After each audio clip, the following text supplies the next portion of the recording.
Welcome to the Blue Security Podcast, a weekly podcast for information security defenders, where we bring you discussions on best practices, tools, and implementation for enterprise security. Now, here are your hosts for today's show, Andy Jha and Adam Brewer. Welcome to this week's episode of the Blue Security Podcast. I'm Andy, your host. I'm Adam, your co-host. So as promised last week, we have some big news. This week, we had Microsoft Ignite, which is the large annual customer conference where a lot of Microsoft news gets released. And Adam and I had a couple of previews of what was going to be released. And so we kind of hinted at that last week when we were talking about Anthropic and the whole AI for attackers. We're just going to get right to the big news, which was huge, is that Security Copilot. Well, Andy, before we do, we should just super briefly mention, we do both work for Microsoft in our field security sales. We do the show outside of work on our own time and self-fund the show. The opinions you're about to hear expressed are those of Adam Brewer and Andy Jha, not those of Microsoft Corporation. With that, on with the show.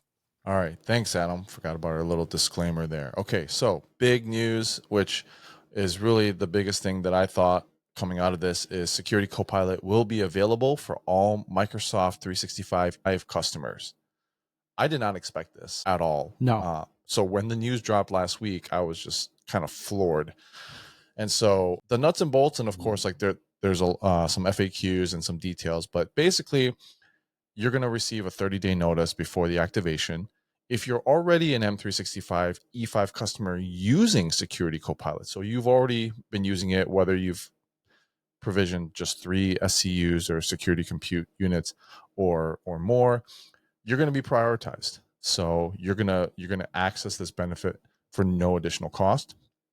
There's some other details about like overages that are going to be coming, but for the most part, it's going to start rolling out. If you're already a customer, you're going to get the benefits first. And then as E5 customers get onboarded, you're going to get an email 30 days before activation. The rollout starts November 18th, so it's already happened. And you're going to get 400 SCUs, security compute units, 400 each month for every 1,000 paid user licenses, up to 10,000 SCUs. So that's quite a bit, which again, like I was pretty impressed and surprised at how much they're getting. So that's the biggest news. Security Copilot is going to be included for E5. It's only for E5 customers. So if you're just a Sentinel customer, that doesn't count. If you're E3, it doesn't count. You have to be M365 E5. So, and then also with Security Copilot, there were 12 additional agents that were announced. And so just a quick overview of some of them, because we have talked about some of the agents before on this show, like the phishing agent, phishing triage agent, and like the conditional access optimizer agent, and the Entra ID governance agent. So those are already here, but then there were multiple ones that were also announced across Sentinel, Purview, so on and so forth. So one of them, called the dynamic threat detection agent, will use, instead of static rules or isolated input, it'll continually analyze incidents and telemetry and search for gaps in the coverage and correlate those signals across the entire security stack, including third-party Sentinel connectors. So if you have AWS connected, it'll also look for threats and telemetry that is included in that. Threat hunting agent, which reimagines the investigation process. So instead of using and requiring analysts to master the complex query language or sift through data, the threat hunting agent will enable natural language investigations with contextual insight.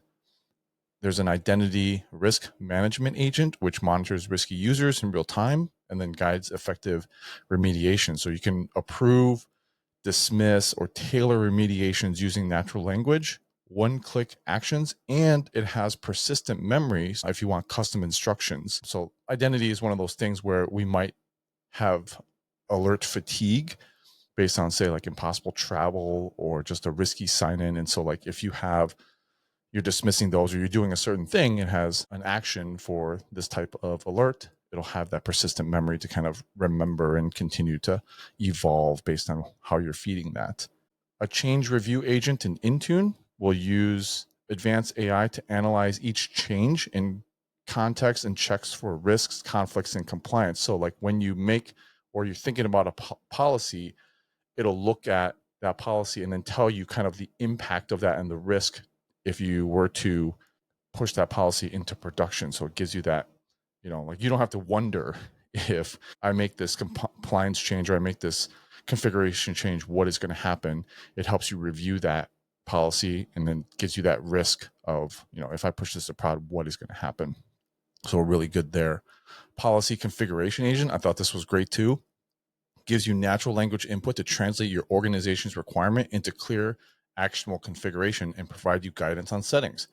So you can prompt it and say, hey, I want to make an MFA policy with, compliant devices, so on and so forth, limited to this network, and it'll just spit out a policy for you to configure. So really great there. Device offboarding agent will take the guesswork out of cleaning up by scanning your entire digital state and identify devices that are no longer belonging.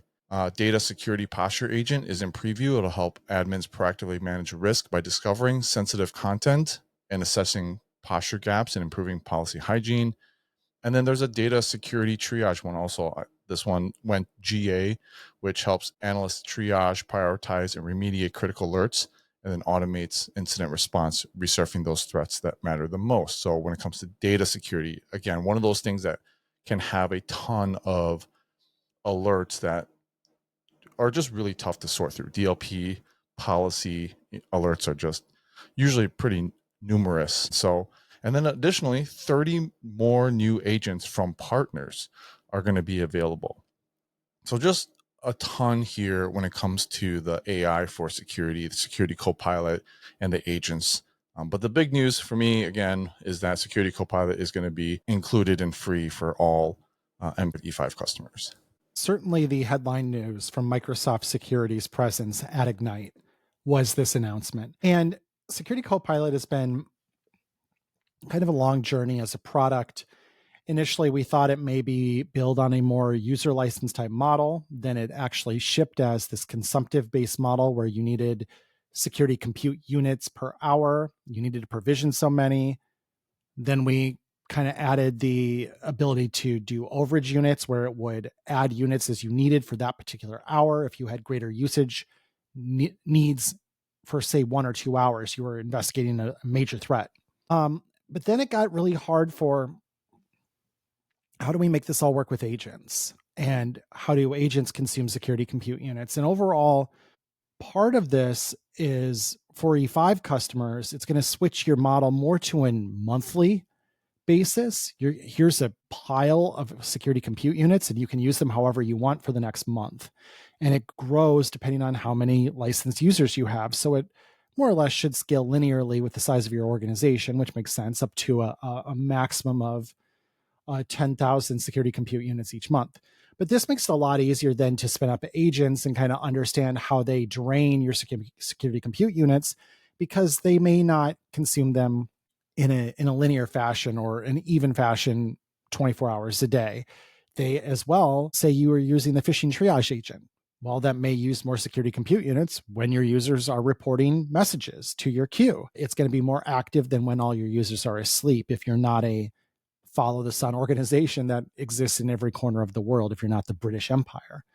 So I think overall, this is not only great that E5 customers are getting more value at no additional cost, which is always great, but I think this actually helps bring agents to the masses, because there was this gap between how do we bill for them and then how do they consume what's being billed. And it was just kind of challenging. So this solves for that. So I think this is really, really exciting, especially now with many of these agents becoming generally available. Andy mentioned, for example, the data security alert triage agent. If you've ever stood up a data loss prevention tool, one of your first learnings will be, holy smokes, this generates a lot of alerts. How do I review them? How do I determine which ones are true positives or false positives, or maybe they're true positive, but they're benign?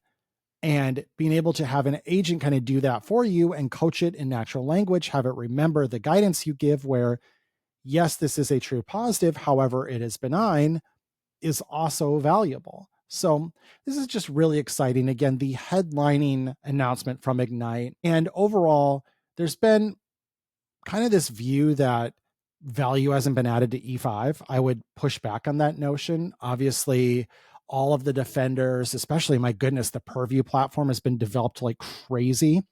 But there's been a lot of development outside the platform as well, where there's been additional suites, Intune suite, Entra suite as an example.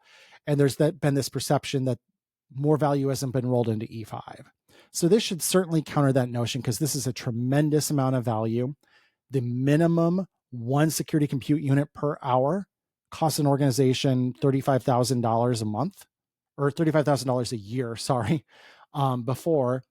And this is way more than that, depending on the size of your organization, potentially far greater than this. So this could potentially be hundreds of thousands of dollars of value a year being added to Microsoft 365 E5. So really, really tremendous, really exciting. Look forward to everyone getting that announcement that it's been lit up for your organization, and for so many people to get hands-on with this solution for the first time, because it is really quite amazing. And it's just hasn't reached the audience we would have liked yet. So this is exciting for more people to get access to it. And if you already are a Security Copilot customer, this is great news for you, because if you also have E5, that spend is effectively going to go away. You're going to not need to spend that anymore. And so hopefully you can find other areas of cybersecurity to invest that in instead, hopefully with Microsoft, please. But in general, just really exciting stuff. Anytime you can bring great technology to more people and not charge them more, I mean, what's not to like? So really exciting. Did you say one security compute unit was $35,000 a year? Yeah. So 400, which is the bare minimum here for 1,000 users, is $14 million a year. Well, but that, remember, that's hourly. So that would have been one security compute unit times 730 hours a month. Yeah, if you're using it consistently. Well, right? But you pay for it regardless, because it's provisioned. Right. You just turn it on. So I was saying, like, the minimum foot in the door for Security Copilot was one security compute unit. And it was hourly billed, $4 per hour times 730 hours in an average month. There you go. So that worked out to about $35K a year. And if you provision more than that, I mean, again, for most organizations, with this kind of how this fleshes out, 400 is like 1.33 per hour, right? Or 1.33. I don't know. I don't want to get in all the math. Yeah. It's a good value. Lot. Yeah. It is a lot. Well, because the hourly model, what customers always push back on is, well, my SOC's not working in the middle of the night, so why am I paying for this overnight? And so now moving it to a monthly model, they're there when you need them. You're not just burning security compute units into the ether at times when maybe your SOC isn't active, or some of your security engineering is not active. So I think that's the other exciting part, is it lets you use them when you need them, and instead of just lighting them on fire, throughout the night. Because, I mean, hopefully if you're working a 8-hour day, you're spending 16 hours not working. And so that's a lot of time you're potentially paying for them and potentially not using them, depending on how you had it stood up. I mean, there was ways to get value from it in terms of having it run automated playbooks and run books and all that, but still. Yeah. Okay. So moving on to Entra, which is, one of our favorite topics, identity. There was a lot of news in securing access for AI agents, some agentic workflows for identity and security professionals, enhanced protection for employees using generative AI apps, and then also expanded passwordless authentication. Again, one of our favorite topics here. So the Microsoft Entra Agent ID is now in preview via the Microsoft Agent 365. That's a lot of agents. But what it does is it prevents agent sprawl, and it protects AI agent identities and their access to resources. So you can register and manage the AI agents through a complete inventory of the agent fleet, and ensure that new agents are created with a built-in identity and automatically protected by org policies. You're also able to govern agent identities and lifecycle, and IT-defined guardrails for both agents and people creating and managing them, and protect agent access to resources, as well as blocking risky agents and prevent agent access to malicious resources with conditional access and traffic inspection. And so that traffic inspection comes with some new capabilities in Entra internet access. So these are in preview. Nice So there's segue. so there's real-time protection against prompt injection attacks across all generative AI apps, sanctioned or unsanctioned or custom. And it has expanded visibility into network traffic to uncover unsanctioned AI usage, including custom apps. And then also integration of network file filtering with Microsoft Purview to discover and block sensitive contents in files sent to generative AI and SaaS apps.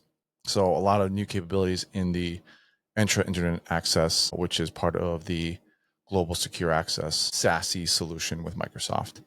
And then some news on the password list side, some support for synced passwords. We've been asking for this for a while, so hooray. Synced passwords for Apple, Google, and other third-party providers, and passkey profile management profiles for easier management. And then a secure self-service account recovery for users to regain access with verified ID face check and a government-issued ID if their device is lost and stolen. I saw this last one also in a couple of posts. I'd like to dive deeper into that one because I thought that was like super interesting. So I don't have any details on exactly how that works, but essentially you can recover without having to, use a password in all sorts of like funky different ways. You can just do it with your verified face ID check, which is issued from Microsoft, but it's built on the blockchain and part of a verified ID system that is kind of independent of and can be used wherever that is accepted. So pretty cool stuff here on the Entra side. Any thoughts on that, Adam? Passkeys first. Let's start there. Entra ID has supported device-bound passkeys for quite some time through the Authenticator app.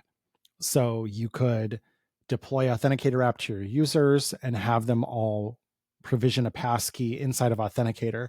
When we've talked many times on the show how Microsoft rolled out phish-resistant MFA effectively in 30 days, this is how they did it with device-bound passkeys. So what's now coming is the option, I want to be clear, the option to create different passkey profiles for different user groups. You also get more granularity now than you had before. It wasn't previously very granular, it was more tenant-wide.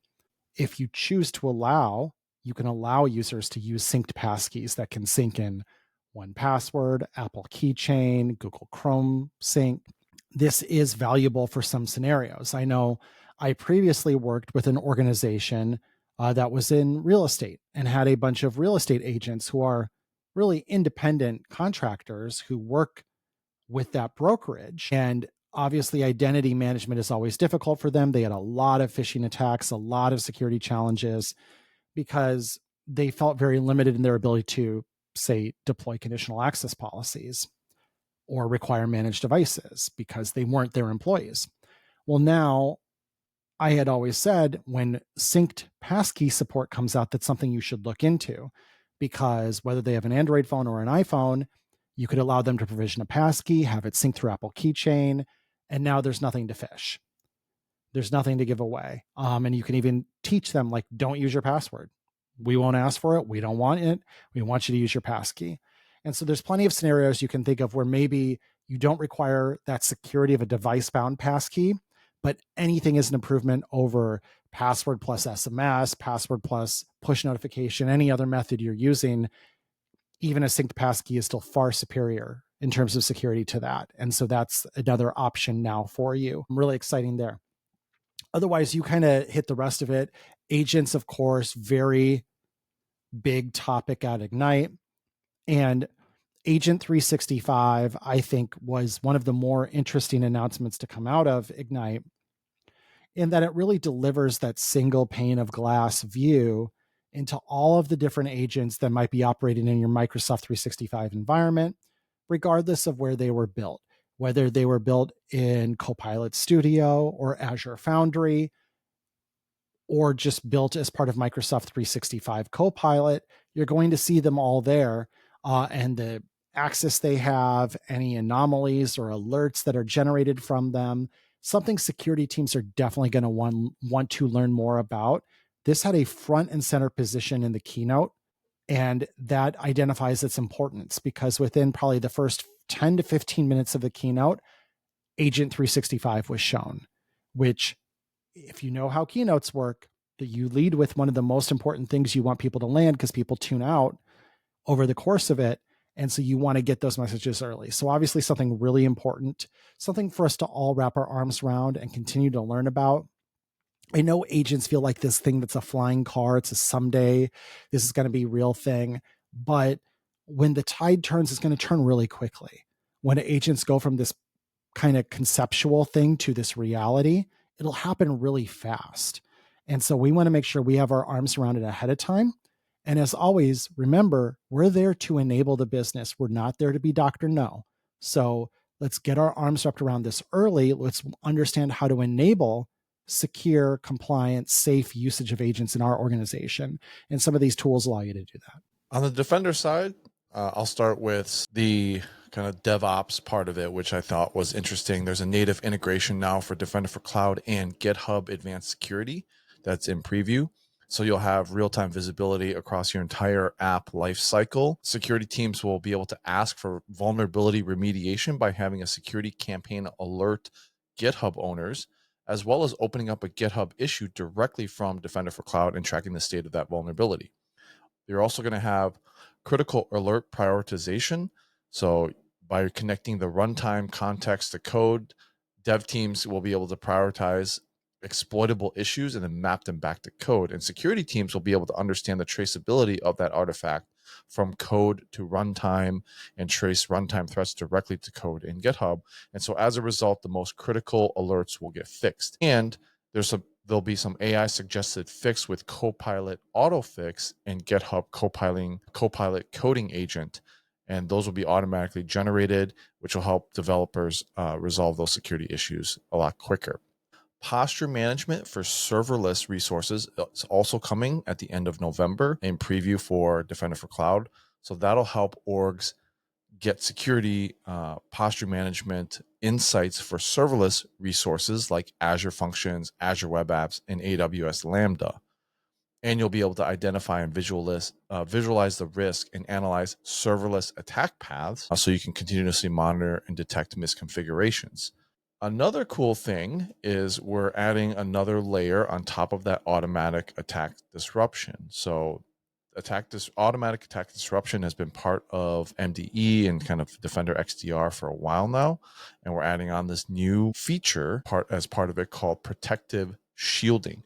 And so if a compromised asset is contained as part of the automatic attack disruption, predictive shielding will use threat intelligence and graph insight to forecast where attackers are likely to pivot and apply targeted just-in-time hardening actions, such as a group policy object change or disabling safe boot. So pretty cool because it's like the next step. So we're going to contain something, and then we're going to think about where the attacker might go next, and then we'll preemptively do some sort of configuration change or whatever to protect that next thing that we think they're going to go to. Of course, it's going to be based on some pretty high fidelity signals from the data in Defender XDR. And then another thing that I thought was phenomenal, attack disruption, the whole thing that we're talking about here, automatic attack disruption, will also now include AWS, Proofpoint, and Okta. So Microsoft is expanding this capability, which exclusively worked on top of Defender solutions previously, to AWS, Proofpoint, and Okta when that signal is ingested via Microsoft Sentinel. So some great news here, I thought, and some good announcements around Defender for Cloud and Defender XDR. Very happy to see the GitHub partnership continuing to pay dividends and deepening that connection between GitHub Advanced Security and Defender for Cloud. This has existed at some level for a while, but this deepens it significantly and brings more integration between the two platforms. So really excited to see that. But I think you hit the nail on the head, Andy, as far as what are the most exciting announcements here. It's really around the predictive shielding and then the addition of third-party signal to automatic attack disruption. So we did a show on automatic attack disruption several months ago now, It's been around, generally available for probably a year or more. And customers who have it turned on love it. And it's turned on by default. It just gets better the more Defender solutions you've onboarded. So if you're using all the solutions, Defender for Identity, for Cloud Apps, for Endpoint, for Office 365, Entra ID Plan 2 with Entra ID Protection, it gets better and has more signal to reason off of. And it only takes actions when there's an extremely high level of confidence, but it enables you to respond at machine speed and scale. This is what I hit on a week ago, where I was saying the only way for us to respond to attackers beginning to leverage generative AI and effectively multi-tabling attacks, as I referred to it, is to be able to respond at machine speed and scale. If we're trying to rely on human response, it's too late. Well, automatic attack disruption is getting better with the predictive shielding Andy talked about, where now it's not just going to take those high fidelity alerts and respond quickly, which is great. It's like closing the blast doors, limiting the blast radius, but it's reactive. The difference here is now we're getting proactive. Where can we predict the attacker might go next? And what predictive hardening steps can we take to stop them in their tracks, prevent further lateral movement, prevent further privilege escalation? That's what this does. And based on the success of automatic attack disruption, I'm excited to see where this goes.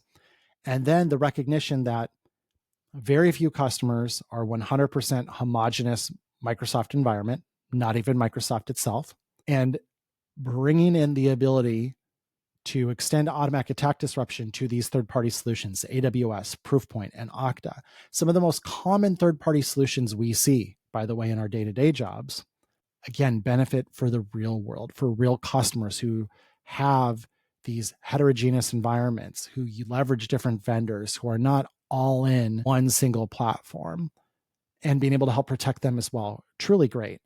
And it still hinges on Sentinel, which is the way you bring third-party signal into the Microsoft security ecosystem. Sentinel is the way to bring third-party stuff in, because all the first-party stuff is already integrated. It's already done. You stand up the Defender portal today, you're getting signal from Defender for Cloud, from Microsoft Purview, from all the Defender apps. And by the way, we just talked about Security Copilot becoming included in Microsoft 365 E5. If you're an E5 customer and you don't have the entire Defender platform stood up today, if you haven't stood up Defender for Identity, if you haven't stood up Defender for Endpoint, maybe you're a CrowdStrike shop, this might be your incentive to take a second look at something, say, like passive mode, where you can run Defender for Endpoint in passive mode side by side with CrowdStrike. You still get the benefit of things like EDR and block mode, automatic attack disruption, predictive shielding, and you can reason over all that with Security Copilot.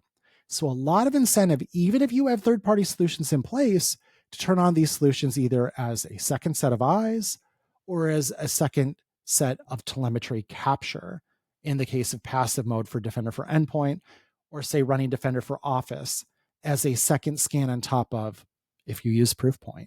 So really exciting stuff overall, continuing to show that cybersecurity is a team sport. We're trying to meet customers where they are. We recognize very few, if anyone, is a truly homogenous environment, but at the same time, delivering more value the more you have stood up in the Microsoft environment and improving things like automatic attack disruption and taking it to the next level with predictive shielding. When it comes to Intune, we talked about some of those new agents already at the top of the show, but one of the big things that I saw here was Intune is introducing a remote Windows recovery at scale, which is unbelievable. Huge. To enable remote management of Windows recovery environment at scale in Intune. So IT admins will be able to recover Windows devices remotely, even if the device is unable to boot or the user is not present. So, maybe we'll find a PG or something like that to talk about that specific feature, because I think that one is awesome. So anyone who has scar tissue from CrowdStrike is about to throw a parade hearing about this, who had to go touch every single device by hand. Yeah. And is hearing they could, now there will be the opportunity for remote remediation at scale. Pretty game changing. Some new admin controls are also coming. Admin tasks, which is a centralized prioritized task list, which will help IT teams identify and act on what matters most, like vulnerability remediation or just simplifying daily management. That's going to be in preview. Something called maintenance windows, which is a unified way to schedule and orchestrate updates and minimize disruption and improve patch compliance. That is expected to be in preview in January of 2026. And then also deployments can be controlled and paused and resumed, options to reduce risk and create pathways for future AI-driven automation. Also something to be expected in preview for January 2026. And then Copilot for Intune will unlock more Intune data with natural language exploration, including autopilot, endpoint privilege management, and advanced analytics. So, but I think the biggest one out of this one is that ability for Intune. And again, it does have to be Intune managed device, which is kind of the key thing here, but able to recover a device, I think was the winning one in Intune. For a long time, the story was co-management, having one leg in both the configuration manager world as well as the Intune world was going to be supported for years to come. Well, it's many years later now. It's over half a decade later. The story is beginning to come, and this has been said publicly, so I'm not, spoiler alert, this is not a spoiler. Intune is the future. And I know there's a lot of IT admins that still will get all grumpy and cross their arms and say, well, I'm not using Intune till it's got feature parity with Config Manager. And here's the thing. Microsoft is nearly a $4 trillion company. If Microsoft wanted to port every single Config Man feature into Intune, it could have many years ago. That is not the point of Intune. Intune is a modern cloud management platform for the future. There are things today that if they're not in Intune, they are not there by choice. And so that's where we need you to get on board and understand that managing devices looks different in 2025 than it did in 1999 when Config Manager and all that kind of started to grow up. And I'm not taking shots at anyone here. I'm just helping you understand that we do need to start to move forward. And so when Andy says, hey, Intune is a requirement, you have to manage your devices with Intune. I know there's a lot of orgs where I'd get someone who'd say, well, we still don't do that because we're still waiting for feature parity. It's not coming. It's not happening. Intune has plenty of capabilities that ConfigMan doesn't have and will never have as well. There's plenty of benefits to it. Has it needed some work over time? Absolutely. I think we're there today. I think you can manage an organization at scale with Intune. And by the way, you don't have to throw out the baby with the bathwater. Well, yes, on an infinite time scale, eventually ConfigMan will go away. Co-management, managing with both solutions, is still a very supported solution today in the near term. Microsoft still manages our devices, even Entra joined. So cloud joined devices still are still managed with ConfigMan and Intune. In fact, even Windows on ARM devices, Snapdragon X devices, my Surface Laptop 7 runs the ConfigMan agent in emulated Intel mode because MSIT still uses it for some things. But I don't want to go off on a big tangent here, but for anybody listening who hears like this great news that you'll be able to manage the Windows recovery environment with Intune and wants to get grumpy about it, that's where I just want to kind of nip that in the bud and say, hey, you know what?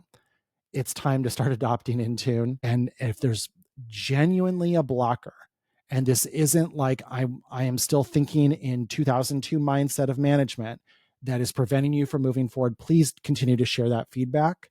But I think we're there today for the most part. And if you can't solve it with co-management, that's certainly the feedback we need to hear most. And ultimately, we need to start gently ripping that Band-Aid off of co-management and get to the point when we can live on just Intune. So with that said, this is really exciting. The one thing that caught my eye, number one, you mentioned some new features for Security Copilot in Intune. Hey, again, if you're an E5 customer, that's now included. You'll get a message in your message center when that's available to you. But the thing that caught my eye was how deployments, more manageability for deployments. Because although we've had very granular patch deployment for a long time, and the ability to create different deployment rings, the ability to patch those deployment rings if a deployment goes south, we haven't had the same thing for, say, Intune policy. If I go change a policy in Intune, it's going to blast it out to everyone who is eligible to receive that policy, everyone who's in scope for it. There's not a way to say, deploy this to some users, but not all of them right away, so I can see if something blows up and wait to hear some screams before I continue. So getting more deployment manageability in Intune is a maturity thing. Hey, to be fair, ConfigMan has some capabilities around that. And so now Intune will as well. And I think that's another one of those steps towards true enterprise maturity, is that ability to be really confident in our changes when we're deploying changes, especially if you're a multinational. If you've got tens of thousands, hundreds of thousands of devices, you may not want to deploy something to 100,000 devices at the same time. So being able to slowly roll those out is just as important as rolling out carefully, say, your virus definitions or your agent updates, as our friends at CrowdStrike know all about. It's same idea here. I'm changing up MDM policy. I'm changing an endpoint policy. I want to do those carefully as well. And I don't remember if you said it out loud, Andy, but you have in the notes, that's part of a pathway for future AI-driven automation. So in the future, you could imagine where an agent may make these changes and then monitor for impact before broadly rolling it out more broadly over time. You can actually imagine, and it doesn't take a lot of imagination, an agent that automatically does deployment rings for you, identifies, hey, here's one group, here's another group, here's another group. I'm going to do this. I'm going to wait a week. If I don't see a whole bunch of errors thrown or a bunch of tickets opened, then I will pass it on to the second group, so on and so forth. That's something, if we can take that off of humans, there's nothing really inherently human about that. It's push a policy out, wait to see if red lights turn on. If red lights don't turn on, then continue. Why wouldn't we automate that? That seems pretty good candidate. So having the deployment methodology and capability in Intune is part of that path. Overall, great announcements from the Intune team. On the Sentinel side, Sentinel Graph, we had a whole show, Adam and I, on what was new in Sentinel, like Sentinel Graph, Sentinel MCP, Data Lake, and so some announcements around that. Sentinel Graph is going to go generally available on December 1st. Sentinel MCP now integrates natively with Copilot Studio and Microsoft Foundry. It was previously just Security Copilot and Visual Studio Code GitHub pilot, so some more integration there for Sentinel MCP. You're also able to transform any saved KQL queries into a custom tool in the MCP. Sentinel now has an entity analyzer, which leverages your org security data in Sentinel to deliver a comprehensive reasoned risk assessment for any entity that your agents will encounter. So starting with users and URLs, which is like considered an entity. And then this was also pretty cool, a new enhanced SIM migration tool to help you accelerate a migration from Splunk and QRadar. If anyone has ever had to migrate SIMs, you can obviously, that could take months, if not like a year or more. And so this tool will help customers upload exports from their existing SIM and then receive tailored recommendations for Microsoft Sentinel setup. The tool analyzes uploaded data to identify techniques, data sources, detection rules, and then maps them to production-ready out-of-the-box Sentinel detections. It can also highlight missing connectors and recommend them to be enabled. There were also a ton of new connectors. I know that the connectors for Sentinel are consistently growing. I think I remember when I first started, there was only maybe like 50 or 60. I think when I looked the last, there was like over 100. Now there's even more there was a bunch of new ones for AWS, GCP, Palo Alto, SAP, Alibaba, Cisco, Lookout MTD. And then notably, I saw Oracle infrastructure on that list as well, Snowflake, Slack Audit, so on and so forth. So tons of new connectors there. When it comes to Data Lake, this is something that a lot of our customers were asking for. You can now directly ingest MDE data into the Data Lake. So that allows you to retroactively hunt incidents and investigations on historical endpoint data. And then you have that cost effectiveness of that long-term retention without having to move that data to the analytics tier. And then for Defender for Office and Defender for Cloud Apps, that direct ingestion will also be coming in like early December. And then finally, 2 new out-of-the-box compliance solutions. There's going to be a HIPAA compliance solutions to help healthcare organizations safeguard against PHI, with some integrated dashboards, real-time threat detection that'll help you detect, monitor, your incidents when it comes to HIPAA compliance, as well as GDPR compliance and data security solutions. So that will look at Microsoft Purview, Azure SQL, M365. It'll have the user behavior analytics into it, Entra ID, all to help monitor GDPR requirements in a cloud and hybrid environment. So a lot of cool stuff coming out of Sentinel. Those were the highlights that I thought were worth mentioning. We touched on most of this when we did our show on Sentinel MCP server, Sentinel Graph, those becoming generally available. Don't really need to rehash other than pretty awesome additional technology here. The SIB migration tool from Splunk and QRadar to Sentinel. This is something we've had internally at Microsoft for a while. Our cloud migration factory has helped customers with this. This tool has obviously gotten so mature, we're ready to make it directly available to customers, which is honestly really exciting because it's something we've been dog fooding for quite some time. So great to see that be available to more customers and not require an engagement with the cloud migration factory if you'd rather just DIY. Direct ingestion of MDE data with MDO and MDA coming into Data Lake. Awesome announcement. Obviously, one of the benefits of Sentinel is you don't have to ingest all of your Defender XDR data because it's already there in the Defender portal where Sentinel now lives when you have that unified security operations platform.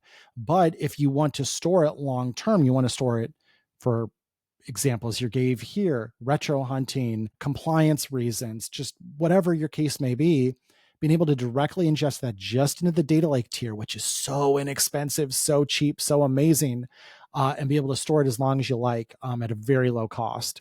Really cool stuff. So excited to hear that. And hey, new compliance solutions, if you need them, you're going to want them. So for HIPAA and GDPR folks, great news. There's something called the Security Store, which was announced back at the end of September. This was something that, honestly, I saw a little bit about it, and I kind of under the radar. Yeah, very under the radar. But there was some overshadowed really by the Sentinel announcements we just talked about. They were announced all at the same time, and I think the Sentinel announcements were so exciting with Data Lake, MCP, and Graph. It just took a little bit of the thunder out of this, but I think this is one of those sneaky, interesting announcements. Security Store.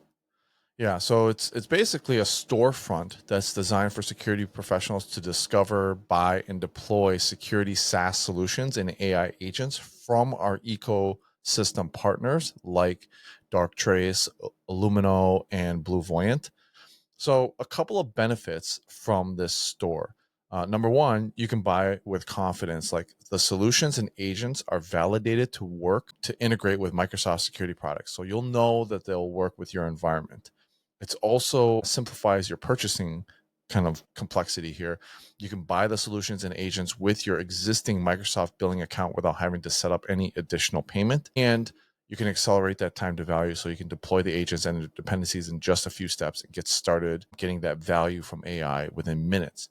At Ignite, there were some 3 major enhancements announced to the Security Store. So it's now going to be embedded and built into the Microsoft Defender. So it's going to feature some SOC-focused agents and into Microsoft Entra for verified ID and external ID scenarios like fraud protection. There's an expanded catalog now as well. The store offers more than 100 third-party solutions, including advanced fraud protection, forensic analysis, threat intelligence agents.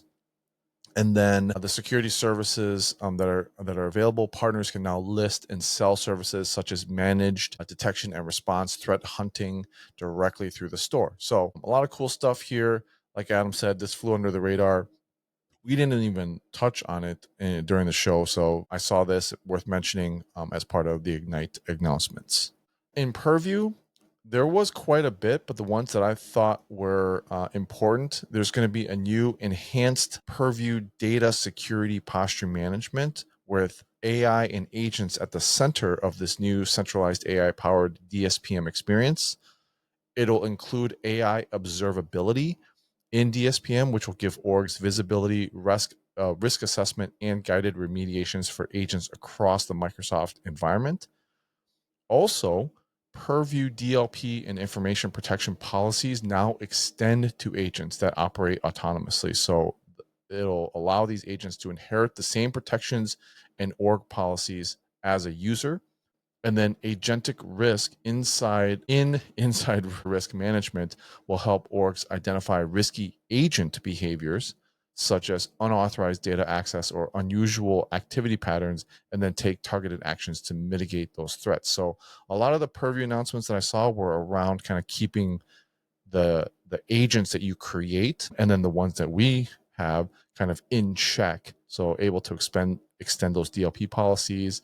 You have that agent observability, the agentic risk of insider risk management. So I thought this was kind of interesting because it's funny. I saw a kind of like a meme on Twitter where it showed the Terminator 2, which is in my mind because I recently watched Terminator 2 with my kid for the first time, and the scene of Skynet in the future was actually 2029, just 4 years from now before the end of the world. So we got to keep those agents in check here. So I just thought that was cool on the Purview side here. It's funny, you were thinking that, and I was about to make an Agent Smith reference from The Matrix, and I was going to say, these DLP policies will prevent Agent Smith from pulling Neo's file and digging into him, and prevent the whole concept of The Matrix from kicking off. Terminator, great reference too, Cyberdyne Systems and Skynet and all that. Random side note, I go to the University of Iowa hospitals and clinics for some specialty work regularly. And for the longest time, they had a Wi-Fi network named Skynet. And it just kind of freaked me out. It's like, who would do that on purpose and deploy it in production? Come on. This is supposed to be a place of healing. We don't need to talk about that. In all seriousness, what's interesting here is, and again, I guess these are things you have to think about, like having insider risk alerts that, hey, this agent is performing unauthorized data access or behaving in unusual patterns. I guess, yeah, I'd want to know. Gosh, it's crazy to imagine that's going to be part of our jobs in the future. Or having DLP policies that ensure agents inherit the same policies that users do. Why not? They should. This is rapidly moving from flying car status to a real thing in a hurry. And these are all the rough edges you have to think about. So I'm glad some smart people at Redmond and around the world are thinking of them, because this is some wild stuff. The AI observability in the DSPM solution is interesting too. Obviously, just you can't control what you don't know, what you can't see. And so giving you that visibility helps you then move towards control and managing those solutions as well. All right, we're going to end on Windows because I thought there were a lot of cool announcements here, a lot of productivity type just Windows stuff. But when it comes to security, there's going to be a preview of native support for the MCP on Windows, including 2 new built-in agent connectors. One is going to be the File Explorer connector, which enables secure access to local user files on the system, so agents can act more efficiently and perform desired file operations, all with user consent, which is important. So agents will be able to use this connector to perform a wide range of operations on the local files for user devices, including searching, reading, writing, and editing. There's going to be a new systems setting connector, which will help agents handle complex setting operations by modifying a user's device settings such as Bluetooth, network, and more. Kind of speaking about keeping those agents in check, there's another feature in private preview called Agent Workspace, which is an isolated, policy-controlled, auditable environment where agents can interact with software much like humans do and perform tasks on behalf of end users in parallel without disrupting a user's primary session. All agentic interactions involving MCP and computer using agents will run in the Agent Workspace. Really glad to see that because I know that, my tinfoil hat kind of perked up a little bit when it's like, allowing agents to, read the files, write the files, edit the files, and system settings. And so all of this stuff will, sorry about that. That was your alarm going off. That was your tinfoil hat. Yeah, that was my tinfoil hat. So all of that stuff will run in this new Agent Workspace, which is completely isolated from the rest of the operating system. From Windows 365, there's some cool stuff. External IDs, this has been something that customers have been asking for a really long time. Windows 365 and Azure Virtual Desktop can now use external IDs to log into Windows 365 Cloud PCs or AVD. And so you're able to expand that opportunity to have B2B logins or for your, like contractors or external user scenarios. Also, some new input output. So Windows Cloud IO protection will provide keyboard input and output protections for cloud PCs to help you defend against keylogger malware and keystroke injection attacks, which is in preview. Windows Endpoint Security Platform API. This was huge too, I thought. So available in preview, part of that Microsoft Virus Initiative partners. Adam, you mentioned CrowdStrike. We did a whole show on that where, that is because CrowdStrike runs in the Windows kernel, and then so that kind of kicked off this whole Windows resiliency program, and this is all part of that. So this API will be available to partners to kind of help them start developing their security tools for Windows 11 outside of kernel mode. So really good stuff there. And I can see that that's going to probably continue. And then eventually my guess is, we'll probably kind of end access to the kernel for the security tools for the partners at some point. And then finally, a bunch of things went GA, which we haven't talked a ton about, but worth mentioning. There's a post-quantum cryptography API, which allows orgs to use cryptographic algorithms, post-quantum cryptographic algorithms. And if you're already testing some of these algorithms, there's an API that will help you use those. Zero Trust DNS, which it controls outbound name resolution using encrypted DNS with approved DNS servers, which also complies with NIST standards. That went GA. Hardware accelerated BitLockers in newer devices and supported hardware. It'll now use that modern system on a chip in CPUs, and it can offload the bulk of the cryptographic operations for storage IO from the main CPU cores to a dedicated crypto engine to improve performance. So BitLocker can now use hardware protected keys and reduce that exposure to the CPU and memory issues. And then finally, passkey sync. Windows 11 now has passkey manager integration with Windows Hello. So it allows users to select their passkey manager of choice, and it can integrate with Windows Hello to help you smoothly and securely use those passkeys. I actually did this. It's available on your home PC. You just go into the settings and select your passkey manager. I selected 1Password, which is my personal one. And it actually, every time I sign into my AVD for Microsoft, it pops up with 1Password as hey, this is your passkey manager of choice. I select more because I use a hardware key for it, but that's pretty nice. It just integrates right into Windows Hello for Business if you have those things that require from the operating system that pops up using a passkey, right? Obviously in the browser for a site, it's going to integrate with my add-on, but if you have other things that require passkey, you can now integrate that with the operating system and pick your passkey manager of choice. So cool stuff there. If anyone from Microsoft Security is listening and you didn't listen carefully to what Andy said, he is not storing his passkeys for Microsoft corporate account in 1Password. Just want to be clear. He's using a hardware security key. He's using his YubiKey. He's good. But you were just noting that now the UI pops up because it's integrated into the operating system level UI, which is exciting. So just running down your announcements real quick before we wrap the show, as you start to think of how do you bring agentic capabilities into Windows, the correct way to do that would be this agent workspace, this kind of sandbox for the agent to live in.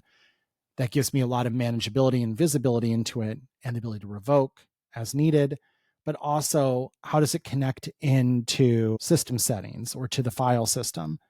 Using MCP makes perfect sense. So love to see that. I think that's the right approach. Proof will be in the pudding. Time will tell. All those caveats, but overall seems like the right approach. So excited to peel back that onion more as the time goes. Windows 365 and AVD can now leverage external identities. It's funny how when you run into a real world scenario, things like this are more interesting. So I had a customer ask exactly this. Hey, we have a bunch of contractors. We'd love for them to just bring their own identity, not stand up a separate corporate identity for them, and then give them an AVD. Can we do that? And the answer actually was, no, you can't. It doesn't support external ID.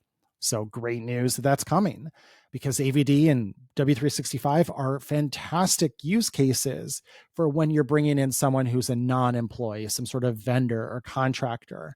Awesome use case for it. So bringing that to life makes all the sense in the world. Exciting to see the Windows Endpoint Security Platform API. A lot of people will point out, well, Mac did that first. And hey, we on this show are very complimentary of some of the great work Apple has done in cybersecurity. Yes, they did. They pulled those out of kernel extensions years ago and moved to that model. And so it's not quite apples to apples, no pun intended, actually pun fully intended, but it's still nice to see that happen on the Windows side of the house. And then finally, I mean, as long as we're on the Apple did it bandwagon, hardware accelerated BitLocker. Apple devices have had hardware accelerated encryption for a very long time, since they've been shipping Apple Silicon. Actually, before that, because they were shipping that I think it was called T2, actually, randomly enough, Andy. It was a kind of secondary helper chip, a security chip on some of the later generation Intel Macs. I had an Intel Mac Mini that had that helper chip, and it did all of the cryptographic operations in hardware, which really sped up the device. At this point, most CPUs are pretty darn fast, so it's not like BitLocker is really slowing you down a whole heck of a lot. But still, anytime we can offload that into a dedicated part of a system on a chip that can accomplish those, that's a win. And I'm sure this is really directed at things like Snapdragon X, which I'm sure has hardware accelerated cryptography, because it's evolved from smartphone CPUs that have had it for a very long time. So exciting. And then we touched on the passkey sync. Again, just building that in with native API integration. So third-party password managers don't have to do anything hacky or gross, but can call a properly documented and written API to install themselves at an operating system level and intercept any of those requests for passkeys or hardware security keys and allow you to use them through that password manager. That's a win. So overall, really, Windows kind of had some Windows and Intune, some huge announcements here between the Windows recovery environment, manageability, and all these great announcements around Windows. I know people gave Pavan Davaluri a hard time for a tweet a week or so ago, but in reality, Windows got shown some love here and some really positive announcements that I think almost anyone can be excited about, even if you're an AI skeptic. Some really, really positive news here across the board from that Windows Resiliency Initiative. Windows becoming more resilient and more trustworthy. It's a dead horse that I kick on the show all the time, but that rising tide lifting all ships. As we learn from each other and different operating systems evolve, building more resiliency and demanding resiliency from our operating systems is a good thing. So really excited about that, and just excited end to end. I mean, this is just the security announcements from Ignite. There's so much other news to unpack. That's why there's literally a book of news that we will link in the show notes to review. And I'm glad we have a quiet holiday week to review it all. And finally, as I close, and then Andy, you can wrap up the show, but just want to say it's Thanksgiving week. The show is going to drop the Tuesday before Thanksgiving. I am thankful for the opportunity to talk to all of you, our listeners, our viewers, and thank you for being part of the Blue Security Podcast. I'm thankful for all you do to secure our world. So thanks for listening, as always. And Andy, if you want to take us home. Yeah, as Adam mentioned, we'll link the Ignite Book of News. It's really well organized with a table of contents. You can go right to the section of choice. Each section has multiple links to different blog announcements and kind of to dive deeper, because it just kind of gives you a summary of everything. So definitely take a look at it if there was something that piqued your interest. I'm sure at some point we're going to do some deep dives on a few of the things that piqued our interest as well. So stay tuned for that. And yeah, happy Thanksgiving to everyone. Our contact information will be in the show notes, as well as our emails and the book of news. If you have any comments, questions, or topics you want us to talk about in the future, just let us know. Thank you for listening and watching as always, and we'll talk to you guys next week. Thank you for listening to the Blue Security Podcast. Please check out the show notes, catch up on episodes you may have missed, and subscribe so you don't miss any future episodes. Find Andy on Twitter @AJaw0 and Adam @AJBrewer. See you at our next episode.